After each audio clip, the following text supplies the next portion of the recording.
Bismillahirrahmanirrahim. Perkenalkan, nama saya Dr. Anda Lilis Riantini MSI, Guru Mata Pelajaran Bahasa Indonesia, tahun ajaran 2022-2023. Pada kesempatan yang berbahagia ini, saya ingin mencoba membahas tentang pemecahan masalah, khususnya pembelajaran siswa pada mata pelajaran Bahasa Indonesia. Mengenai masalahnya yaitu tentang bagaimana untuk meningkatkan motivasi belajar khususnya di kelas 10 DKP 2 semester ganjil pada bulan Oktober ini. Tahun 2022 di SMK Negeri 2 Gahut, tahun ajaran 2022-2023.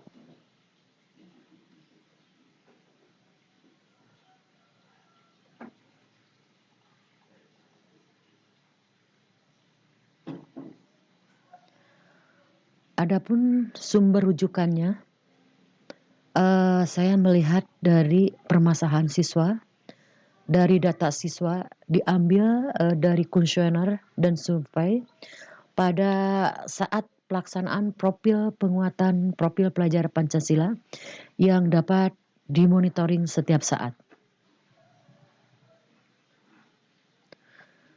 Adapun deskripsi permasalahannya yang dihadapi adalah bahwa bahasa merupakan alat komunikasi yang sangat penting bagi kehidupan manusia karena di samping berfungsi sebagai alat untuk menyatukan pikiran, bahasa juga sekaligus berfungsi sebagai alat untuk memahami pikiran dan perasaan orang lain.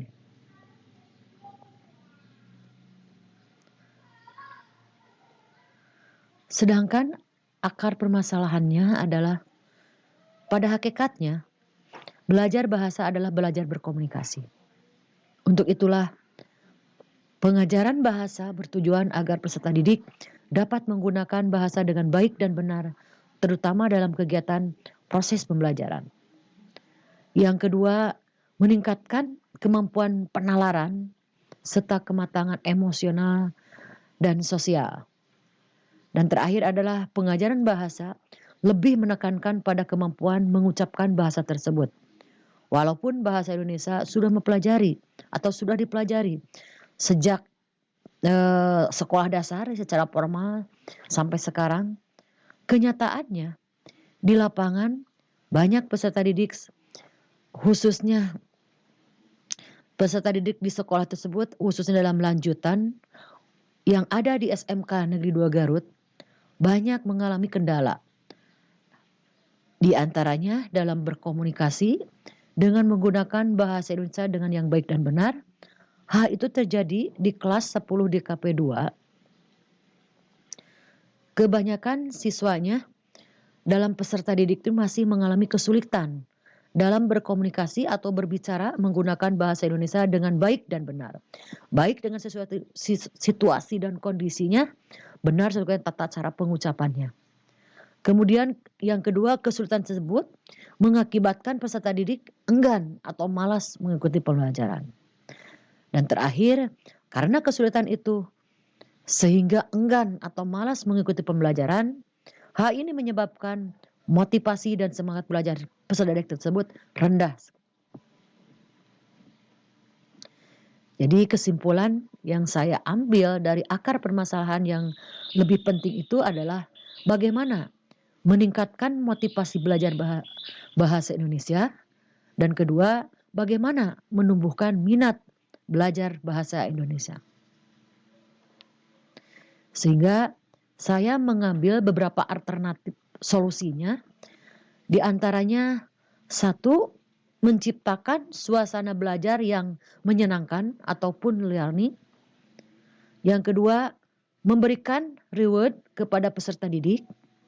Yang ketiga, memberikan kesempatan kepada peserta didik itu untuk berkomunikasi secara kreatif dan supaya interaktif. Dan keempat, memberikan motivasi merupakan aspek yang sangat penting dalam pembelajaran. Dan terakhir kelima adalah strategi pembelajaran bahasa Indonesia yang menyenangkan dan terstruktur. Hasil pemecahan tersebut dalam masalah pembelajaran siswa adalah setelah menganalisis mengevaluasi hasil survei, maka dapat disimpulkan bahwa 1. Untuk menciptakan suasana belajar yang menyenangkan, guru menggunakan metode mengajar yang bervariasi, menggunakan ice breaking di awal pembelajaran serta pun game pada saat proses pembelajaran yang akan memotivasi peserta didik untuk belajar. Yang kedua, memberikan reward kepada peserta didik supaya termotivasi dan semangat untuk belajar.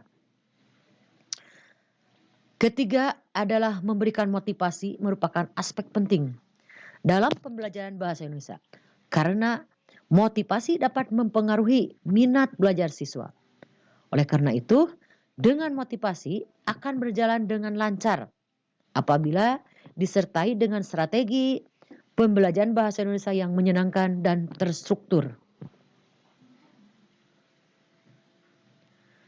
Itu saja mungkin beberapa permasalahan yang saya sampaikan dalam video singkat tentang permasalahan tersebut.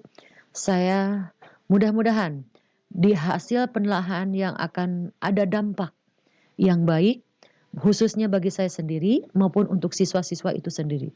Wabillahi taufik wal hidayah. Wassalamualaikum warahmatullahi wabarakatuh.